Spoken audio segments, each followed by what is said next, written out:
મિત્રો, આજનો મારો એક વિષય છે કે ઘણા બાળકો ઊંઘની અવસ્થામાં દાંત કચકચાવતા હોય છે અને ટીથ ગ્રાઇન્ડિંગ કહેવાય. આમ તો મોટાભાગે આ એક નિર્દોષ પ્રક્રિયા છે, નિર્દોષ આદત છે, પરંતુ આ દાંત કચકચવાને કારણે ઘણી વખત મા બાપ ડિસ્કમ્ફર્ટ એટલે કે પોતાને તકલીફ અનુભવતા હોય છે, માનસિક તકલીફનો સામનો કરતા હોય છે. ક્યારેક દાંત કચકચવાના લીધે મોટા માણસોની ઊંઘ પણ તકલીફ પડતી હોય છે.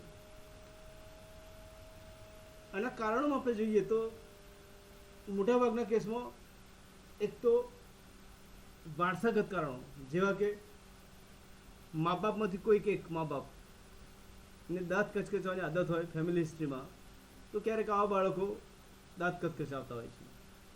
અને આવા વારસાગત કેસીસમાં લગભગ લાંબો સમય ચાલુ રહેતો છે, એમાં કોઈ સારવારની બહુ અસર થતી નથી.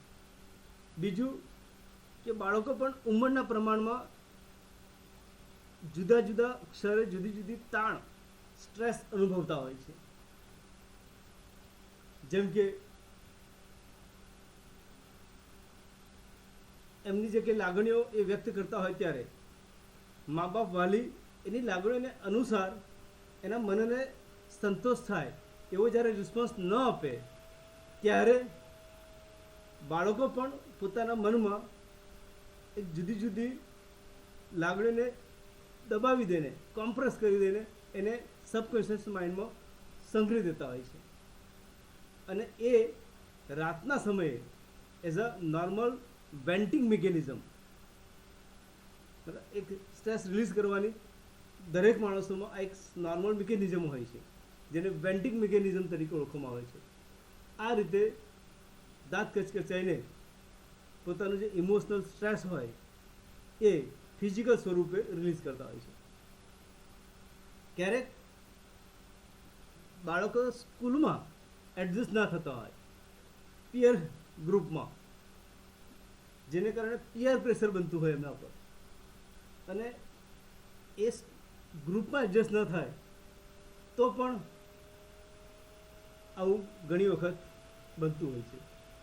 ત્રીજું, જે બાળકો મંદ બુદ્ધિવાળા છે, જેને જન્મથી કોઈક માનસિક નુકસાન થયું હોય, જન્મની પ્રોસેસ દરમિયાન, જન્મ પછી કોઈક એવા ફીવર આવી ગયો, મેનિન્જાઇટિસ થઈ ગયો હોય, કોઈ હેડ ઇન્જરી થઈ હોય, કે વારસાગત કારણોસર as a form of the syndromic form મન બુદ્ધિવાળા હોય, તો પણ આવા બાળકો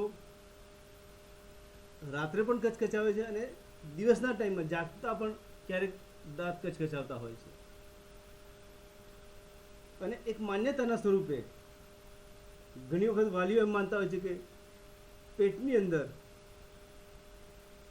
કૃમિ પડ્યા હોય, કીડા પડ્યા હોય દેશી ભાષામાં, તો એ પેટમાં રહેલા કૃમિને લીધે પણ આવું કરે છે. પણ વૈજ્ઞાનિક રીતે જોઈએ તો કૃમિને લીધે કૃમિ બોલતા નથી હોતા, પણ એવી એક માન્યતા સમાજમાં ઘણી વખત પ્રવૃત્તિ હોય છે. હવે એને ઉપાયની વાત કરીએ તો પહેલો તો જે સ્ટ્રેસ મિકેનિઝમ છે, તો એ સ્ટ્રેસને આપણે સમજવો પડે. બાળકોની ઉંમર અનુસાર એના સ્ટ્રેસના જે કારણો હોય એ સ્ટ્રેસ અનુસાર એનું કાઉન્સેલિંગ કરવું પડે. એમાં કાઉન્સેલિંગ માતાનું, પિતાનું અને બાળકનું એઝ અ ટીમ તરીકે જ્યારે કાઉન્સિલ કરીએ તો એમાં સફળતા મળતી હોય છે. વારસાગત પ્રકારની ટેવ હોય તો એમાં મોટાભાગે આ ટેવ છોડાવવી મુશ્કેલ હોય છે, પરંતુ આ ટેવથી કોઈ શારીરિક નુકસાન થતું નથી.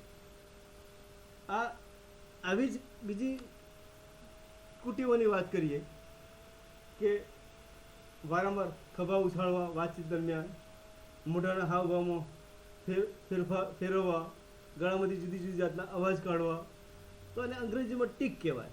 એ નિર્દોષ હોય છે મોટા ભાગે, અને જરૂર પડે તો તમે યોગ્ય મનોચિકિત્સક એટલે કે સાયકોલોજિસ્ટ જો અવેલેબલ હોય તો એની સારવાર સલાહ લઈ શકાય, કાઉન્સેલિંગ કરી શકાય.